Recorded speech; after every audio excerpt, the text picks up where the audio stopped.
오늘은 우리가 이제 제품, 팔만한 제품, 팔기 쉬운 제품, 팔기 좋은 제품을 찾으려고 할 때 가장 먼저 하는 것, 키워드 발굴. 근데 키워드 발굴을 하려고 할 때 가장 먼저 부딪히는 어려움, 어디서부터 어떻게 찾아야 될지 모르겠다. 그래서 우리가 했던 방식, 네이버 쇼핑 모든 카테고리에서 뽑은 스토어 DB 중에 파워나 빅파워 혹은 프리미엄 스토어에서 잘 팔리는 상품들로부터만 힌트를 얻으면 이제 거기서부터 시작할 수 있다. 시작점을 얻은 거예요. 거기서 찾은 상품을 그대로 판다는 게 아니니까 시작점, 그저 이제 때묻지 않은 완전 기본적인 데이터, 로우한 데이터를 얻었다. 그럼 거기서 또 마인드맵 할 수 있게끔 이제 이야기를 해드렸죠. 네이버 쇼핑이나 쇼핑 연관 검색어나 아니면 판다랭크에서 연관 검색어를 통해서 계속 확장시켜 나가자. 그러면 이제 여기서 힌트를 얻을 수 있어야 돼요.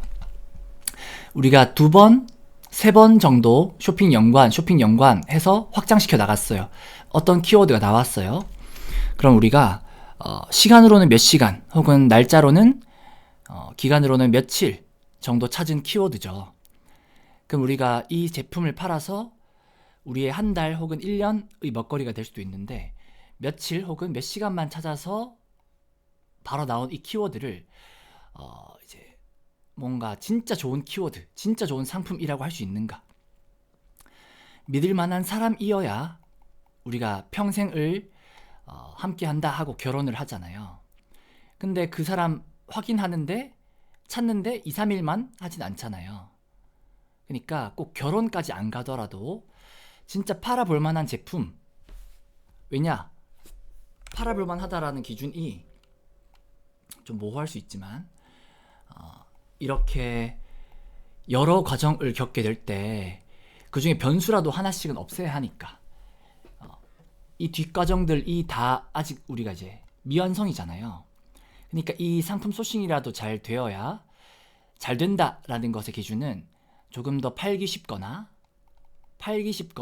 혹은 노출하기 쉽거나 이 뒤의 기술이 좀 부족해도 우리한테 이제 여러 가지 기회가 생길 수 있게끔 경쟁자가 적거나 뭐 지금 파는 사람보다 이 제품을 구매하려는 찾는 사람이 더 많다거나 아무튼 이러나 저러나 여러 가지 면에서 유리한 걸 찾고자 하는 거니까 이 상품 소싱 키워드 발굴에 시간을 더 쓰자 하는 거였고, 시간을 더 쓰면서 찾는데 우리가 이제 깊이 들어가게 된단 말이죠. 뭐 예를 들면 의류 중에 여성 의류라든지 아니면 뭐 신발 중에 뭐 부츠, 그러면 여기에만 깊이 파고들게 될 수 있단 말이에요. 어떤 브랜드, 어떤 키워드, 부츠 안에도 여러 가지 키워드가 있으니까. 근데 처음에는 이렇게 하진 말고 여러 가지 상품군, 여러 카테고리, 여러 키워드를 이렇게 넓게 찾아보자. 깊이 더 들어가지 말고 넓게 찾아보자. 가볍게.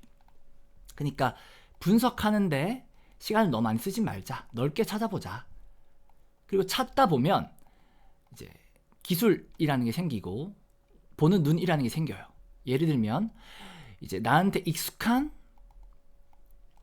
키워드가 나왔다라면 익숙한 건 제외해보자. 왜냐? 내가 친근한 걸 팔고자 하는 게 아니라 많은 사람들이 판매하지 않는 것, 그걸 팔아야 경쟁이 적을 것 같으니까. 내가 팔고자 하는 거, 내가 팔고 싶은 건 나의 기준이잖아요. 그러니까 내 기준에서는 어떠하든 이 사업할 때는 아무 의미가 없어요. 내가 원하는 걸 찾아가는 과정이 아니라 조금이라도 더 팔릴 만한 거, 조금이라도 팔기 쉬운 걸 찾아 나서게 된단 말이에요. 사업을 하다 보면. 제가 네이처 리퍼블릭이라는 화장품 회사에 다닐 때 그 화장품 매장을 차린 사장님들의 80% 이상이 남자였어요. 실제로 일하는 사람은 여자분일지 몰라도 돈을 투자한 사람은 남자였다. 왜 그렇지? 이게 돈이 되니까 돈이 되는 거엔 남녀가 없다. 뭐가 됐든 돈이 되면 그저 가는 거예요. 그게 현명한 거고, 나한테 익숙한 것, 내가 아는 것만 내가 사업을 할 수 있다라는 생각은 좀 고정관념에 가깝다. 그러니까 처음엔 익숙한 것 말고 여러 가지로 넓혀보자.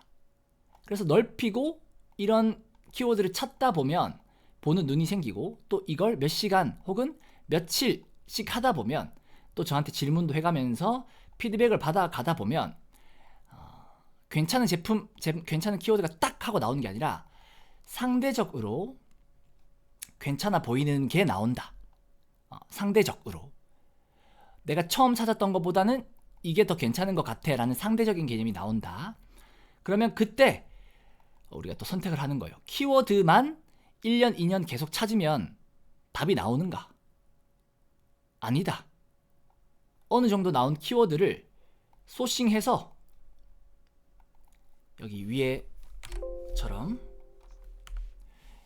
썸네일 상세 페이지를 그대로 가져다가 쓰든지, 업체 걸 그대로 쓰든지, 아니면 내가 만들든지, 아니면 스마트 스토어는 판매하기 좀 어려우니까 쿠팡에 팔아보든지, 키워드 개념 조금만 배워서 바로 상품명에 넣어보고 광고도 해보고, 이런 판매의 과정을 겪어야 비로소 경험이 되고 실력이 된다. 우리가 안전한 것 혹은 수동적인 것, 이런 건 무조건 반대로 하면 돼요. 안전하다, 수동적이다 싶은 건 무조건 그 반대로 하면 돼. 그러면 빠르게 성장할 수 있어요. 우리가 감정 소모하고 싶지 않고 상처받고 싶지 않아서 아무나 안 만나기도 하잖아요. 근데 그래도 만나봐야 연애도 경험이라는 게 생기고, 사람 보는 눈이라는 것도 생기고, 나한테 맞는 사람이라는 것도 생기니까. 그리고 그런 연애의 과정을 통해서 내가 더 성장할 수 있으니까. 그러면 감정 소모라는 리스크를 감수하고라도 자주 만나고 많이 만나보는 게 훨씬 더 빠른 인생의 공부가 된다. 그러니까 어느 정도 키워드를 찾기 시작하시고 저한테 피드백도 받기 시작하시면서 어느 정도 이 키워드로 한번 팔아보고 싶다 하는 생각이 든다면, 그 기준이 절대적이지 않더라도 그냥 본인 판단에 의해서 한번 팔아보고 싶다 라면, 이제 그 다음 단계, 그 키워드를 가지고 한번 팔아볼 만한지 그마저도 한번 분석해 볼 수 있단 말이에요. 왜냐? 소싱을 하려고 하고 이미지를 만들고 이런 과정 자체가 다 시간이잖아요. 근데 이 제품이 판매가 되게 어려운 제품이었다 라면 이 뒤의 모든 과정이 매몰되는 시간이 될 수 있으니까요. 당연히 경험도 되지만 매몰되는 시간 혹은 내 기회비용을 생각했을 때 손해처럼 느껴질 수 있으니까. 그러니까 온라인에서는 그나마 그 키워드로부터 판매가 가능할지, 예를 들면 이 키워드로 어떤 제품을 소싱했다고 쳤을 때 스마트 스토어에서 판매하고 있는 다른 경쟁사를 보니 이만큼 팔고 있고 이런 실력을 가지고 이런 리뷰의 숫자로 이런 상세 페이지를 가지고 팔고 있구나.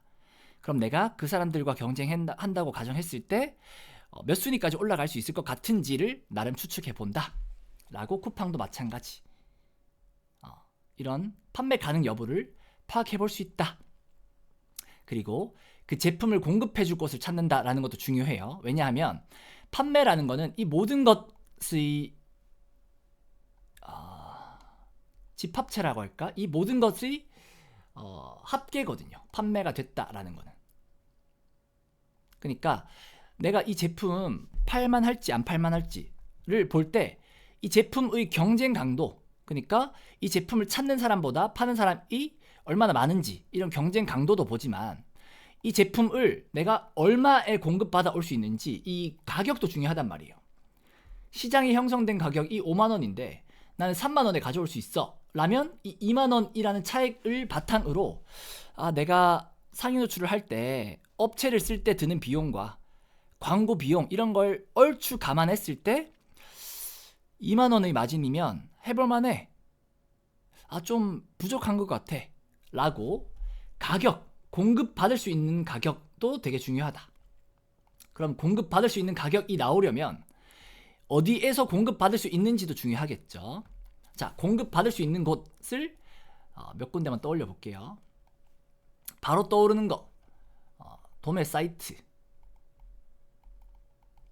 있겠고, 그 다음엔 네이버 같이 카페가 있을 거예요.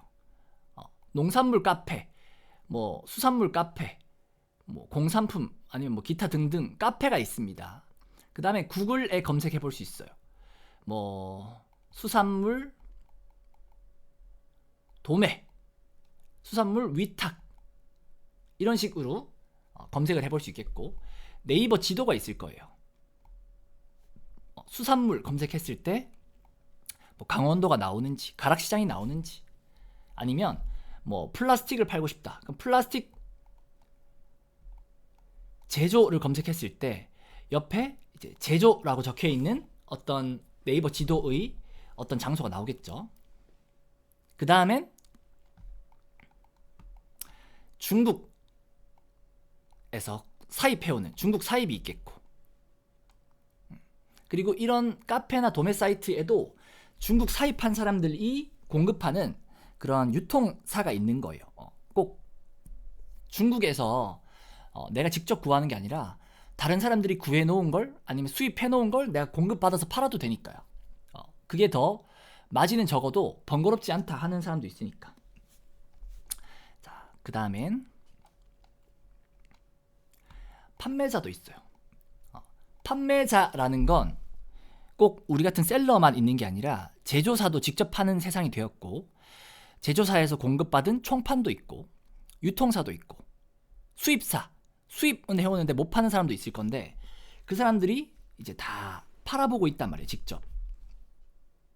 그러니까 그런 사람들에게 연락해서 공급받을 수 있게끔 판매자를 찾으러 다니는 것. 그 다음엔 와디즈 같은, 텀블벅 같은 펀딩 사이트에서 판매하는 사람들은 온라인에 판매하지 않고 펀딩만 집중하고 있을 수 있다. 그럼 그런 사람들이 펀딩이 끝난 걸 내가 공급받을 수도 있겠구나. 그 다음엔 방금 기억이 나는데 그새 까먹었습니다. 잠깐만요. 와디스, 텀블벅, 펀딩. 그 다음엔 홈쇼핑.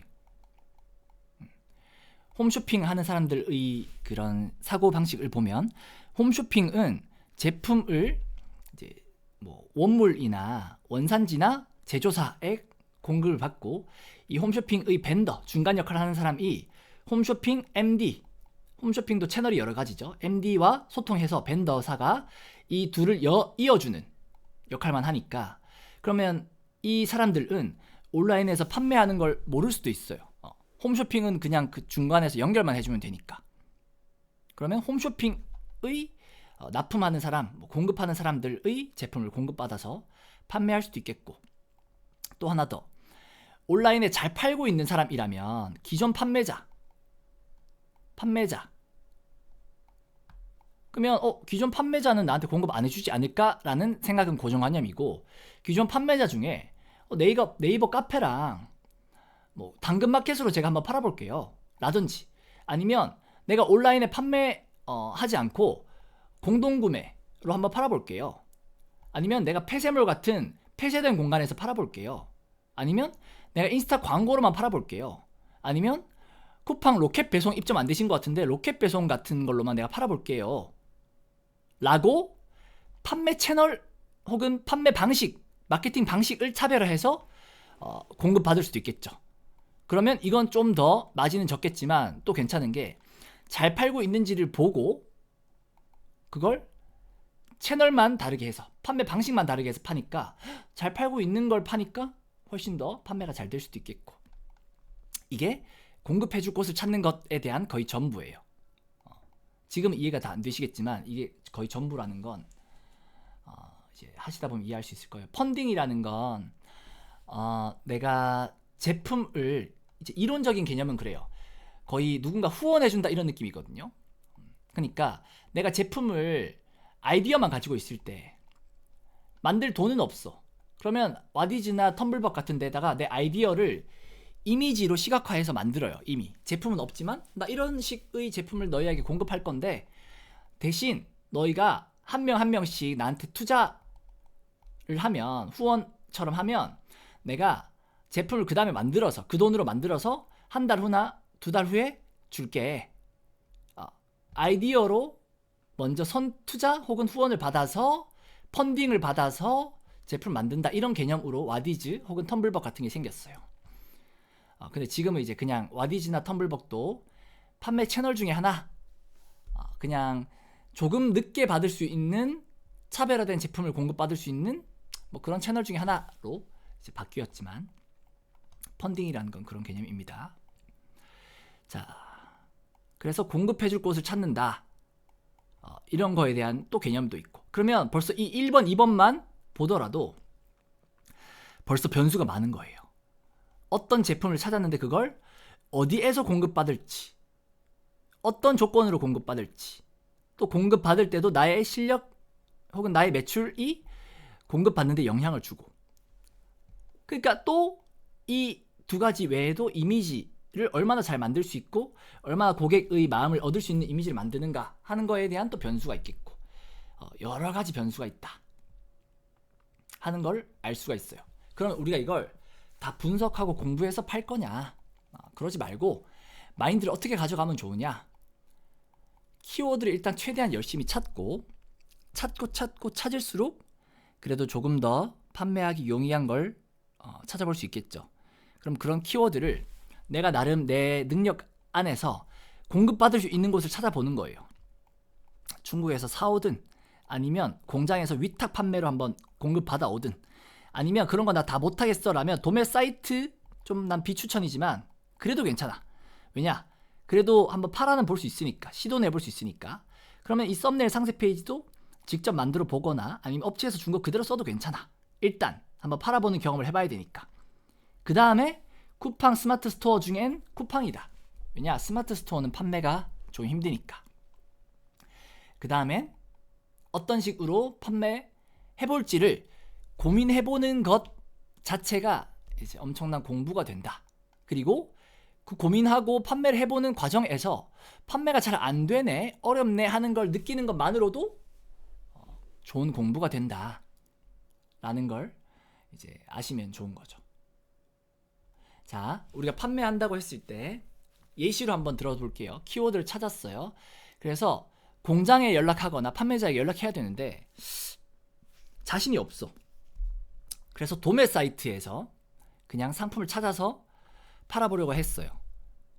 그러니까 도매 사이트라는 것부터 좀 불리한 거예요. 이미 내가 상품을 쉽게 찾았잖아요. 쉽게 공급받았잖아요. 도매 사이트에서. 그러니까 사업을 할 때 뭔가 쉽다 싶으면 그 뒤의 과정들이 어려워진다라고 보면 돼요. 그러니까 도매 사이트에서 받았으니까 좀 쉬워. 그러면 썸네일 상세 페이지라도 내가 차별화할 수 있어야 조금 더 판매할 수 있겠고, 이거 그냥 업체에서 주는 걸 갖다 썼다. 그러면 남들도 똑같이 도매 사이트에서 똑같이 공급받은 걸 테니까 내가 차별화하기 힘들겠구나. 그러면 스마트 스토어에서 팔려고 보니까 스마트 스토어는 상위 노출, 그야말로 노출하고 판매하기가 어렵다더라. 그럼 일단 쿠팡으로 정해야겠고, 쿠팡으로 정했다라면 내가 어떻게 사람들에게 노출해서 판매할지를 이제 고민을 해보겠죠. 근데 수많은 고민보다 한 번에 실행이 나. 그러면 성주라는 사람이 말해주던데, 일단 신규 상품으로 등록했을 때 노출 확률이 높아진다더라. 신규 상품을 쿠팡이 밀어준대. 1번. 근데 그냥 등록만 하면 절대 안 팔린대. 근데 그게 이해가 안 되네. 그럼 일단 등록만 해봐요. 그래서 안 팔렸어. 진짜 등록만 하니까 안 팔리는구나 라는 걸 직접 경험해보는 게 훨씬 더 중요합니다. 그러면 어떻게 하면 판매할까 보다, 판매라는 건, 판매가 되려면 나한테 들어와야 되는 유입, 클릭의 단계가 있어야 되고, 클릭이 되고 유입이 되려면 노출이 되어야 된다고 했으니까, 그러면 판매할까라는 고민보다 어떻게 하면 쿠팡이라는 채널에서 내 제품이 노출될 수 있을까? 그러면 크게는 두 가지가 있겠구나. 돈을 써서 노출하는 광고가 있겠고, 상위 노출이 되면 그저 노출이 되겠구나. 근데 상위 노출이 되려면 내 제품이 판매가 되거나 어떤 클릭을 얻어야 돼요. 판매가 되거나 클릭을 얻어야 쿠팡이 내 제품을 너 좋은 제품이구나, 사람들이 많이 찾는 제품이구나, 그럼 내가 더 노출해 줄게 라고 인식을 해주니까 판매나 클릭이 있어야 돼. 그럼 신규 상품일 땐 판매도 없고 클릭도 없으니까 가구매 라는 걸로 판매를 가짜로 일으키고, 클릭도 막 트래픽 업체를 써가지고 일으키거나, 아니면 광고에 이 신규 상품일 때, 내가 판매한 지 얼마 안 됐을 때 광고에 돈을 더 써주는 거예요. 좀 무리하게. 이 광고로 안 팔리더라도 좋아. 클릭이라도 한 번이라도 더 얻으면 내가 상위 노출에 도움이 될 테니까 처음엔 광고비를 써서 상위 노출을 억지로라도 하고, 상위 노출이 되면 상위 노출이 된 덕분에 노출, 클릭, 판매의 기회를 더 얻을 테니까 그때는 광고비를 줄이면 되겠지 라는 마인드로. 자, 그러면 쿠팡에 팔 땐 신규 상품, 그다음 광고 처음에 좀 많이 해주고 상위 노출을 위해서 판매, 그러니까 곧 가구매, 그 다음에 클릭도 최대한 집어넣어 준다. 그래서 사람들이 들어오기 시작하면 그때가 더 중요해. 사람들이 들어왔는데 내가 썸네일 상세 페이지 혹은 리뷰도 하나 없어서 아무런 매력이 없어, 이 상품 이미지로는. 그러면 힘들게 광고 상위 노출로 들어오게 했는데 그 사람들이 안 사면 쿠팡은 더 싫어해요. 무슨 말이냐면, 차라리 나한테 들어오는 사람이 한 명이면 그나마 내 순위가 3위예요. 근데 100명인데 한 명 들어와서 한 명 사는 거랑 100명 들어왔는데 3명 사는 거랑, 이게 퍼센트로 보면 이건 거의 100%고 이건 3%잖아요. 그러면 그래도 3명이나 들어왔으니까 더 낫지 않을까 싶겠지만 이 퍼센트도 본단 말이에요, 쿠팡은. 한 명 들어와서 한 명 샀으면 이 제품 진짜 괜찮은 거구나. 근데 100명 들어왔는데 3명밖에 안 샀어? 이 제품 별로네 하고 순위를 3위에서 한 10위로 내려버려. 그러니까 노출과 어떻게 보면 막 클릭을 엄청 집중하다가 곧 집중을 또 해줘야 될 게 이런 썸네일 상세 페이지 리뷰 같은 것도 잘 챙겨줘야지. 그러니까 여러 가지 요소들이 한 번에 복합적으로 되어야지 판매가 혹은 노출이 될까 말까다. 그러니까 얼마나 많은 변수가 있겠어요. 키워드를 찾는 것과 그 키워드를 찾는 것만으로 이 제품, 내가 찾은 제품이 잘 팔릴지 안 팔릴지 확신이 없어. 그러면 확신을 얻으려면, 나름의 확신을 얻으려면 팔아봐야 된대. 그러면 일단 공급을 받고 이미지 작업을 하고 막 이런 것들을 하는데 들어가는 시간, 노동력. 그러면 우린 이 모든 과정에 있는 변수를 몸으로 두드려 맞고 판매가 되면 그 다음에 또 매출이 많이 나기 위해서 또 노력을 해야 돼요. 매출이 많이 났다 그러면 또 현금 흐름에 대한 어려움이 생겨서 또 고민을 해야 돼. 그러니까 이 모든 과정을 넘어가면 어떤 개념으로 대표님들이 이제 이 사업을 대하면 좋으냐, 이 온라인 판매로가 중요해요. 판매로 돈을 번다 하는 개념보다는 판매를 통해 실력, 이런 어떤 경험 혹은 뭐 시행착오 혹은 뭐 기술, 이런 걸 길러서 이런 실력과 기술과 경험으로 더 큰 부가가치를 낸다 라는 마인드로 접근을 하면 좋은 거예요. 그러니까 이 제품을 팔 때 큰 기대감도 낮출 수 있고 조급함도 좀 낮출 수 있고, 또 한두 가지 제품에 발목이 잡히기보다 여러 가지 제품을 팔아보려는 노력할 수도 있고, 이런 제품을 팔려는 노력과 병행해서 이런 실력, 기술, 경험을 늘리려면 어떻게 해야 될까라고 내가 바라보는, 집중할 대상이 달라지는 거예요. 그러면 훨씬 낫겠죠. 뭔가 미래가 없는 혹은 힘든 것에만 집중하기보다는 미래가 있는 것, 훨씬 더 나중에 부가가치를 낼 수 있는 이런 것들, 더 중요한 것들, 더 본질적인 것들에 집중을 하면 훨씬 더 빠른 성장을 이뤄낼 수 있다 라는 개념인 겁니다. 그러니까 대표님들이 열심히 지금 키워드를 한번 찾아보고 계세요. 그러면 목요일에 제가 이제 Q&A 하면서 또 키워드도 봐드릴 거고, 그다음에 저한테 따로 연락해서도 봐드릴 거고, 금요일엔 이렇게 키워드 소싱 발굴해서 열심히 중국에 사입해서 팔아볼 수 있게끔 금요일에 특강으로 이제 들어볼 수도 있겠고, 그분도 직접 이렇게 키워드 찾아서 스마트 스토어, 쿠팡 등등에서 열심히 팔아보고 있고 잘 팔고 있고 더 팔려고 노력하는 사람이에요. 그러니까 그런 나랑 같은 길, 나보다 조금 더 앞선 사람의 이야기를 들어볼 수 있고, 또 플러스로 그분이 카톡방도 운영을 해주니까 막 질의응답도 해볼 수 있고 같이 성장할 수 있다, 이런 기회를 얻는 거니까, 그럴 때 이건 지금 내 이야기가 아니야 하고 그냥 넘어갈 수도 있고, 어떤 사람은 열심히 키워드를 찾고 있었기 때문에 이제 조금 더 와닿고 조금 더 이해가 되니까 그런 카톡방에도 한번 들어가서 그런 특강도 들어보고 더 많은 이제 공부를 할 수 있겠죠. 자, 그래서 이번 주엔 그렇게 지나갈 거예요. 목요일 Q&A, 금요일 그런 중국 사입 등을 포함한 키워드 관련 특강, 그리고 카톡방 운영. 그러면 이제 1주차 위너, 2주차 이런 키워드 소싱 이후의 판매 과정에 대해서 제가 일요일까지 쭉 다루면 얼추 경험하게 되실 거예요. 이게 엄청 빠르게 요약해서 알려주는 거라 이 안에 대부분 다 들어있다라고 보면 돼요. 어디 가서 몇십만원 몇백만원 강의 들을 필요 없다 하는 수준. 자, 그러면 이제 3주차, 이걸 그냥 그 주차에만 하지 마시고 계속 하세요. 위너든 키워드 발굴이든 언제까지든 뭐든 다 이게 다 돈 되는 것들이니까 그냥 계속 그걸 깔고 가세요. 끝까지 가본다 하는 마음으로 가시면서, 왜냐 5주차 동안 여러 가지를 내가 한 7, 8년 동안 몸소 배운 걸 대표님들이 5주차 동안 배워야 되잖아요. 그러니까 2주차, 1주차에는 요것만 하라는 거네, 2주차에는 요것만 하라는 거네, 이렇게 생각하지 마시고 이걸 다 몸소 경험하고 부딪히고 쌓아 나가란 말이에요. 그러면서 3주차엔 그 위에 내가 하는 업무 위에 쌓으라는 거죠.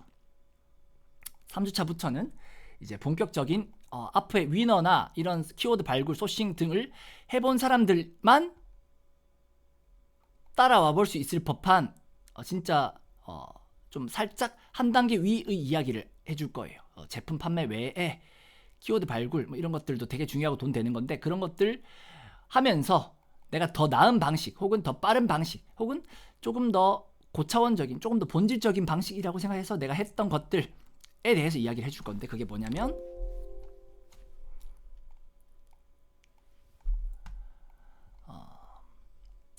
SNS를 통한 수익화.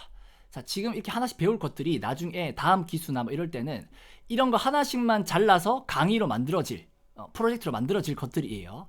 SNS를 통한 수익화가 또 얼마나 많은 일들이 있는지, 얼마나 많은 기회, 얼마나 많은 사람을 얻게 해주는지, SNS를 통해서. 그 다음에 재택 알바라고 표현했지만 이런 세상이 얼마나 큰지, 운영 대행, 판매 대행, 마케팅 대행, 얼마나 많은 일들이 있는지, 또 공급자가 되는 것에 대한 이야기. 그 다음에 또 꼭 제품만 파는 게 아니라 있으니까 제품 외에 이런 프로그램을 판다, 혹은 어떤 강의 같은 것들을 포함한 상품, 무형의 상품을 판다. 예를 들면 이런 위너 판매 방식을 영상으로 찍고 전자책으로 만들고 할 수 있게끔 막 자료도 준비해서 그걸 광고 같은 걸로 아예 그냥 일회성으로 팔아볼 수도 있겠죠. 이 방식 자체를, 이거 파는데 뭐 5만원, 99,000원, 25만원, 30만원 이렇게 막 팔 수 있을 거예요. 그러니까 프로그램이 아니라 이런 것들, 혹은 모집을 통한 수익화, 사람을 모으는 것. 사람이 모이면 우리가 생각하지도 못하는 정말 여러 가지 것들에 기회가 있다. 단적인 예시로 자, 어떤 분이 캠핑장 같은 걸 혼자 이제 막 만들어 봤어요. 몇천 평. 근데 여기서 시행착오를 많이 겪은 거예요. 어떻게 하면 허가를 빨리 낼 수 있는지, 어떻게 하면 인테리어 업자가 막 10억 달라고 했던 걸 자기가 직접 하니까 2, 3억에 할 수 있는지, 어떻게 하면 이게 직접 나중에 매출과도 관련이 되는지, 이런 것들을 다 이제 컨설팅으로 자기의 경험을 팔고자 해요. 그러면 처음에는 무료로도 설명회를 해보겠죠. 근데 나중에 이 사람은 컨설팅을 하고 싶고, 컨설팅을 하면 이게 단가가 몇십만 원이 아니라 몇 천만 원인 거예요. 왜냐? 이런 컨설팅 해줄 사람도 많이 없고, 그러니까 공급자도 많이 없고, 이걸 하면 최소 몇 억을 아낄 수 있으니까, 시간도 아낄 수 있고 몇 억을 아낄 수도 있으니까. 그래서 이 공사비의 뭐 20%를 받는다라고 하면 공사비가 막 6억이야. 그러면 1억 2천이 되겠죠. 이렇게 몇십 프로로 받기도 하고, 아니면 컨설팅비 해서 그냥 정액으로 얼마 하기도 하지만, 그러면 이 캠핑장 컨설팅을 원하는 사람들을 진짜 원하는 사람도 있겠고, 잠재 고객도 있겠고, 아니면 관심만 있는 사람도 있겠죠. 누구든 좋아. 아니면 이런 사람들의 DB, 휴대폰 번호라도 좋아. 내가 연락할 수 있게. 뭐든 좋으니까 이런 사람들을 모집하는 건 컨설팅 혹은 뭐 캠핑장 지식이 좀 없어도, 조금만 있어도 모집할 수는 있죠. 이 모집은 마케팅의 영역인 거예요. 마케팅 해봐야 SNS 채널을 통해서 하겠지. 아니면 뭐 블로그 이런 거 통해서 하겠지. 아니면 인스타그램 광고 같은 걸로 하겠지. 그럼 내가 캠핑장 혹은 캠핑장을 오픈하기 원하는 사람들에 대한 힌트를 막 얻어가면서, 어디서 얻냐? 막 카페도 들어가보고, 캠핑장 오픈하려는 사람들의 카페에 들어가서 뭐 어떤 거 질문하는지도 물어보고, 지식인에 뭘 물어봤는지도 보고, 블로그 글도 보고 하면서 힌트 얻어서 사람들이 이런 걸 궁금해하는구나. 그럼 그 궁금해하는 요소들을 바탕으로 내가 인스타그램 광고, 블로그 혹은 홈페이지 만들어서 이런 거에 대한 정보를 주면서, 이번에 10만원씩 내면, 5만원씩 내면 내가 이거 컨설팅 몇 시간 받을 수 있게끔 자리 마련해볼게. 그러면 명목상 5만원, 10만원에서 혹은 무료로 좋은 정보를 들을 수 있으니까 엄청 좋다 싶겠지만, 이 컨설팅 해주는 사람 입장에선 무료든 5만원이든 10만원이든 나의 컨설팅에 관심 있어 할 만한 이런 잠재 고객들에게 오프라인에서 이야기할 수 있는 시간을 얻었으니까, 내가 인터넷에서 블로그에서 홈페이지에서 아무리 말하는 것보다 직접 만나서 말하는 게 훨씬 더 컨설팅 받을 확률이 높아지니까. 그럼 이런 모집만 누군가가 한다면 이것만으로도 한 달에 몇 천만 원 벌 수 있는 좋은 사업 기회가 된다 라면, 이 모집의 기술을 처음에는 부족하겠지만 점점 키워나가면, 이런 광고의 기법, 광고 소재 만드는 법, 후킹 포인트, 소구 포인트, 홈페이지 만들어서 같이 올리는 법, 블로그로 글 쓰는 법, 글 직접 못 쓰더라도 협찬해서 원고를 주고라도 내가 처음에 투자는 몇십만 원 했지만 나중에 부가가치는 몇천만 원이 되게끔 하는 이런 모집의 기술을 바탕으로 하면 어디든 갖다 붙일 수 있겠죠. 꼭 캠핑장 컨설팅에만 이런 모집이 해당되는 게 아니잖아요. 숙박업체 컨설팅도 있겠고, 아니면 숙박업체의 매출을 올려주는 과정이 모집과 사람을 모집하는 거랑 비슷하더라 라든지, 아니면 이런 꼭 숙박이 아니더라도 다른 업종도 어마어마하게 많을 거고, 우리가 생각지도 못하는 틈새들이 어마어마하게 많을 거예요. 그러면 이런 공급자는 적고 수요자는 많다. 왜냐? 수요자는 모두가 다 앞으로 온라인 세상에서 마케팅을 하기 원할 거니까. 전단지 뿌려서 하는 세상은 넘어갔으니까. 그러면 우리가 꼭 제품을 팔아서 어쩌고가 아니라 그 외에 여러 가지 방식으로 한 달에 뭐 1,000만 원 이상 버는 사람은 정말 우리가 생각하는 것보다 많다면 많고 또 적다면 적어요. 그러니까 절대값으로는 온라인 사업을 하려는 사람의 전체 숫자에 비해서는 적겠죠. 그런 걸 아는 사람도 실행할 수 있는 사람도 적으니까 그런 강의가 비싸겠죠. 그렇지만 그런 걸 원하는 사람들은 많다. 그러면 이게 돈이 될지 안 될지 내가 당장은 이해가 안 되더라도 그런 것들을 하나씩 배워나가고 적용하는 것들이 지금은 저렴해요. 근데 제가 기획하기로는 이제 다음 기수 넘어갈 때마다 난 이걸 하나씩 쪼갤 거야. 내가 어제 막 그렇게 질문 받고 하면서 좀 회의감이 들고 해서 이렇게 막 좋은 것들 다 한 번에 알려주는 거 하지 말자. 그리고 이걸 다 쪼개서 스마트 스토어 판매해보기 원한다 하는 사람 있으면 그런 사람들만 모아서 정보만 주고 끝. 쿠팡 로켓 배송 관련 그거 모집해서 끝. 해외 구매된 그것만 모집해서 그거 정보 주고 끝. 그 다음에 그 사람들이 이런 프로젝트 단위에서 서로 질문하고 막 서로 막 으쌰으쌰 할 수 있게끔 사람만 한두 명 세워놓고 나는 특강자만 세우고 나는 일주일에 한 번만 강의하고 끝.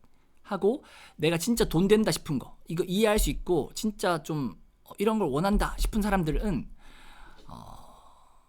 따로 모아서 훨씬 더 비싸게 해서 이걸 이해할 수 있고, 훨씬 더 비싸게 해도 비싸게 한 만큼 감사한 마음으로, 더 간절한 마음으로 완전 그 이상 집중해서 그 사람이 그 비용 뭐 300을 내든 200을 내든 500을 내든 그 이상 무조건 돈 내는. 왜냐? 300을 내든 500이 내든 내가 한 달에 막 500씩 1000씩 앞으로의 인생에서 생각이 열려서 더 많은 사업 기회를 얻을 수 있는 그런 걸 얻어간다면 충분히 낼만해 하는 사람들이 있을 거거든요. 그럼 그런 걸 들을 수 있고 들어서 가치를 느낄 수 있는 사람들을 대상으로 소수로 이제 오프라인에서 한 번씩 하든 아니면 뭐 일주일에 한 번씩 온라인에서 하든 아니면 그런 사람들만 소수로 특별 관리를 하든 그렇게 가야겠다. 그러면 지금 들은 사람은 훨씬 더 이제 이런 얘기를 들었으니까 좋을 수 있겠고, 아니면 지금 들었더라도 나는 요만큼 비용을 냈고 요만큼 이해가 되기 때문에 별로 네가 하는 말이 별로 와닿지 않아 할 수도 있겠고. 그러니까 이게 다 가치가 상대적인 거예요. 대표님들은 이 가치에 대해서 고민을 해볼 필요가 있어요. 진짜 가치라는 건 상대적이야. 진짜 신기하게 똑같은 얘기를 듣는데 돈 많이 내는 사람이 오히려 더 고마워하고 더 감사해하고. 이 가치라는 건 상대적이다. 이 가치라는 건 곧 가격이기도 해요. 그리고 제가 늘 말하듯이 선투자. 먼저 능동적으로 나아갈 수 있고, 먼저 능동적으로 물어볼 수 있고, 능동적으로 시도해 볼 수 있고, 아직 내가 뭔가 그 아이스크림처럼 오늘 갑자기 기분이 좋진 않았지만 내가 한 달, 두 달을 투입해서 앞으로 10년, 20년의 먹거리를 세울 수 있다면 나는 그 한두 달 동안 돈을 벌지 못해도 좋아 하는 그런 느낌, 선투자의 개념을 안다면, 만족, 즉각적인 만족을 조금 지연해서 얻어갈 수 있는 사람이라면 충분히 그냥 직장인에서 벗어나고 혹은 내 기존의 삶에서 벗어나서 충분한 투자로 인해서 바뀌는 경험을 할 수 있다. 이런 개념들, 이런 대화들이 이제 통하는 시기가 올 거예요. 점점점 직장인인 친구랑 대화가 안 통하는 시기가 올 거고, 그건 물리적인 어떤 변화 이전에도 내 생각만 바뀌어도 이젠 그런 사람들이랑만 대화하고 싶어. 이제는 대화가 통하는 사람들, 혹은 긍정적인 사람들, 혹은 내 인생에 나보다 한 단계, 두 단계, 세 단계 뛰어난 사람들이랑만 놀고 싶어 라는 생각이 들게 될 거예요. 왜냐? 그런 사람들이랑 있으면 긍정적이고 막 배울 게 있고 동기부여되고 무조건 좋은데, 나보다 이 생각이 덜 열린 사람들이랑 대화하니까 자꾸 부정적이고 막 생각이 닫히고 자꾸 뭔가 힘 빠지고 자꾸 그 사람들을 내가 굳이 설득해야 되고 막 그런 것들이 이제 싫어지는 시기가 올 거예요.